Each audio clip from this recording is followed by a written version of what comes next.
Hurrem Sulaiman, যাকে নিয়ে ইতিহাসের পাতায় নানা বিতর্ক রয়েছে। তবে সব বিতর্কের ঊর্ধ্বে তিনি ছিলেন অটোমান সাম্রাজ্যের সবচেয়ে প্রভাবশালী নারী। ইতিহাসের অন্যতম শক্তিশালী শাসক সুলতান সুলেমান দ্য ম্যাগনিফিসেন্টের প্রিয় স্ত্রী এবং একজন রহস্যময় ব্যক্তিত্ব। দ্য লিগেসি বা পরম্পরা নিয়ে এখনও লেখালেখি হচ্ছে, নতুন ব্যাখ্যা দাঁড় করানো হচ্ছে।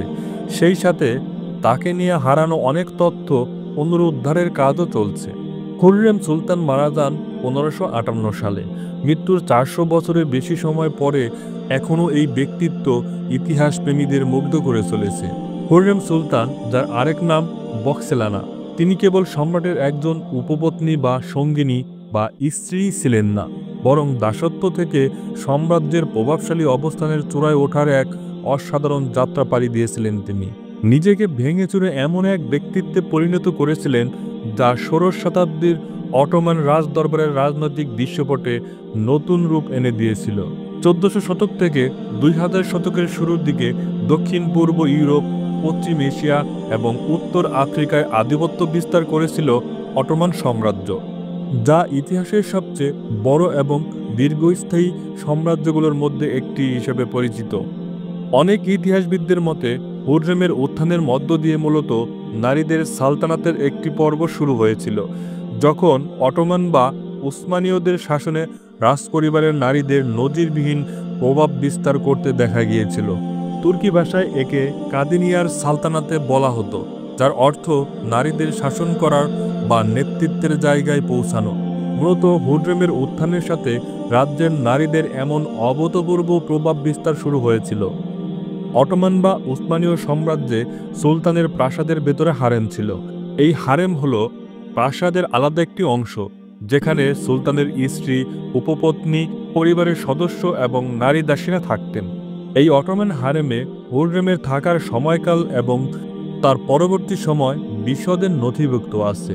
তবুও শত শত বছর পেরিয়ে গেলেও হুররেমের প্রকৃত পরিচয় নিয়ে, অর্থাৎ তিনি কোথা থেকে এসেছিলেন সে নিয়ে রহস্য ও বিতর্ক এখনও রয়ে গিয়েছে। তিনি ইউক্রেন অঞ্চল থেকে অপহৃত কোনো বন্দী, অর্থোডক্স পুরোহিতের কন্যা, নাকি অপ্রত্যাশিত তথ্য অনুযায়ী জলদস্যুদের দ্বারা অপহৃত কোনো ইতালীয় অভিজাত নারী ছিলেন। বেশিরভাগ ইতিহাসবিদ মনে করেন হুররেম সুলতান 1500 শতকের শুরুর দিকে রুথেনিয়া নামে এক ঐতিহাসিক অঞ্চলে জন্মগ্রহণ করেন, আজকের দিনে যা ইউক্রেন, পোল্যান্ড এবং বেলারুশের কিছু অংশ জুড়ে ছিল। জন্মের পর হুররেমের নাম কী ছিল সে বিষয়ে সুনির্দিষ্ট কোনো রেকর্ড নেই। কিছু ইউক্রেনীয় সূত্র তাকে আলেকজান্ড্রা লিসোভস্কা বা আনাস্তাসিয়া হিসেবে উল্লেখ করে। ফার্সি ভাষায় হুররেম অর্থ সুখী বা আনন্দময়। তুরস্কের অধ্যাপক ফেরিদুন এমেচেন এমন কিছু নথিভুক্ত পাওয়ার কথা বলেছেন, যেখানে বলা হয়েছে রোহাটিন নামের এক শহরে, যা ছিল পোলিশ রাজ্যের অংশ এবং বর্তমানে পশ্চিম ইউক্রেনে অবস্থিত, সেখানে হুররেম ক্রিমিয়ান তাতার দস্যুদের হাতে বন্দী হয়েছিলেন। এরপর তাকে দাস হিসেবে বিক্রি করা হয়েছিল। কিশোর বয়সে হুররেমকে অটোমান সাম্রাজ্যে আনা হয় এবং তাকে যুবরাজ সুলেমানের মার কাছে উপহার হিসেবে দেওয়া হয়। আরেক তুর্কি অধ্যাপক জেইনেব তারিম এমন ব্যাখ্যা দেন, এই যুবরাজ সুলেমান পরবর্তীতে সুলতান হন এবং সুলেমান দ্য ম্যাগনিফিসেন্ট নামে পরিচিতি পান। ইতিহাসবিদরা বলেছেন যে হুররেম সম্ভবত 1520 সাল নাগাদ হারেমে যোগ দিয়েছিল, কারণ সুলেমানের সাথে তার প্রথম সন্তান প্রিন্স মেহমেদ পরের বছর জন্মগ্রহণ করেছিলেন। শত বছরের প্রথা ভেঙে সুলেমান হুররেমকে বিয়ে করেছিলেন, যা রাজদরবারকে বিস্মিত করেছিল এবং হুররেমের অবস্থানকে নজিরবিহীন উচ্চতায় নিয়ে গিয়েছিল। এর আগে অন্য কোনো অটোমান সুলতান কোনো উপপত্নীকে বিয়ে করেননি। বিভিন্ন সূত্রে হুররেম সুলতানকে যেভাবে উল্লেখ করা হয়েছে তা নিয়ে বিভ্রান্তি আরও বেড়েছে। অটোমান যুগের নথি এবং কবিতাগুলোয় মাঝে মাঝে তাকে রাশিয়ান ডাইনি হিসেবে চিহ্নিত করা হয়েছে, যা ছিল সমালোচকদের দেওয়া তার একটি অপমানজনক উপাধি।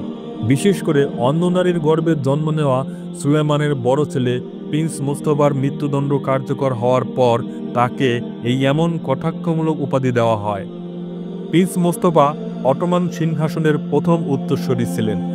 ধারণা করা হয় হুররেমই তার এই মৃত্যুর নেপথ্যে ছিলেন, যেন তার নিজেদের ছেলেদের সিংহাসনে আরোহণের পথ পরিষ্কার হয়ে যায়। হুররেমের প্রভাব হারেমের 4 দেয়ালের বাইরেও অনেক দূর পর্যন্ত বিস্তৃত ছিল, তবে সম্ভবত তার জনহিতকর কাজগুলো সবচেয়ে বেশি স্থায়ী হয়েছে। তিনি ইস্তাম্বুল এবং জেরুজালেমে মসজিদ, বিনামূল্যে খাওয়ানোর কেন্দ্র বা চুপ কিচেন এবং দাতব্য প্রতিষ্ঠান চালু করেছিলেন, যা তখন অটোমান সাম্রাজ্যের অংশ ছিল। ইস্তাম্বুলের হাসিকি এলাকায় আজও তার নাম বহন করে আসছে। ঐতিহাসিক নথি অনুসারে হুররেম সুলতান 1558 সালের 15 এপ্রিল ইস্তাম্বুলে স্বাভাবিকভাবে মৃত্যুবরণ করেন। তার দেহ সুলেমানীয় মসজিদে দাফন করা হয়েছিল। পরে সুলতান সুলেমানের নির্দেশে তার কবরের স্থানে একটি সমাধি নির্মাণ করা হয়। হুররেমের মৃত্যুর মাধ্যমে একটি অসাধারণ জীবনের সমাপ্তি ঘটে, কিন্তু তাকে ঘিরে থাকা প্রশ্নগুলো আজও ফুরায়নি। তিনি রুথেনিয়ান বন্দী হন, ইতালীয় অভিজাত পরিবারের সদস্য হন, কিংবা ভুল বোঝার এক ক্ষমতাধর নারী, হুররেম সুলতান অটোমান ইতিহাসে এবং বৈশ্বিক ইতিহাসে সবচেয়ে আকর্ষণীয় ও বিতর্কিত ব্যক্তিত্বদের একজন হয়ে আছেন। সম্প্রতি বছরগুলোতে হুররেম সুলতানের পরিচয় নতুন রাজনৈতিক গুরুত্ব পেয়েছে, বিশেষ করে ইউক্রেনে, যেখানে তিনি একজন জাতীয় ব্যক্তিত্ব হিসেবে সম্মানিত।